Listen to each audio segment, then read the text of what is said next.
மதுரை மாவட்டம் உசிலம்பட்டி உட்கோட்ட போக்குவரத்து காவல்துறை நகர் காவல் நிலையம் நாடார் சரஸ்வதி ஆண்கள் மேல்நிலைப்பள்ளி இணைந்து போதைப்பொருள் ஒழிப்பு தினத்தை முன்னிட்டு காவல் துணை கண்காணிப்பாளர் செந்தில்குமார் தலைமையில் போக்குவரத்து காவல் ஆய்வாளர் அருள்சேகர், மகளிர் காவல் ஆய்வாளர் விஜயலட்சுமி, நாடார் சரஸ்வதி மேல்நிலைப்பள்ளியின் தலைமை ஆசிரியர் பரமசிவம், சார்பு ஆய்வாளர் பொன்னுச்சாமி, போக்குவரத்து சார்பு ஆய்வாளர் சவுந்தரபாண்டி, சிறப்பு சார்பு ஆய்வாளர்கள் ராமகிருஷ்ணன், மகேந்திரன், பாண்டியராஜன், கிருஷ்ணமூர்த்தி, தனலட்சுமி, புஷ்பம் முன்னிலையில் போதைப்பொருள் தடுப்பு விழிப்புணர்வு பேரணி நடைபெற்றது.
போதைப் பொருளுக்கான மூலங்கள் பல வகையில் இருந்தாலும் பொதுவாக மது, புகையிலை, மருந்துகளை இன்பம் தரும் நோக்கத்தோடு பயன்படுத்தும் அடக்கம் ஆகியவை போதையில் இருக்கிறது.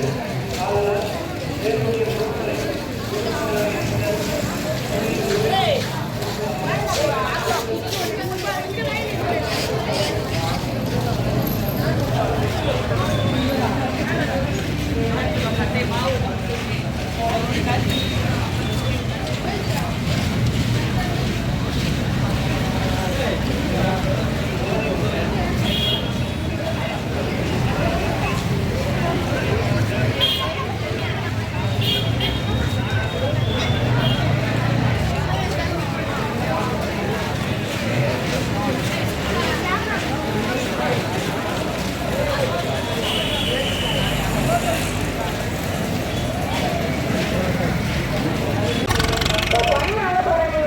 காவல்துறையானது அன்போடு கேட்டுக்கொள்கிறது. நீங்கள் போதைப் பொருட்களை பயன்படுத்தும் பொழுது முதலில் உங்கள் உடல் நலம் மற்றும் உங்கள் குடும்ப நலம் மற்றும் உங்களது பண வளம் அனைத்தும் வீணாய் போய்விடும்.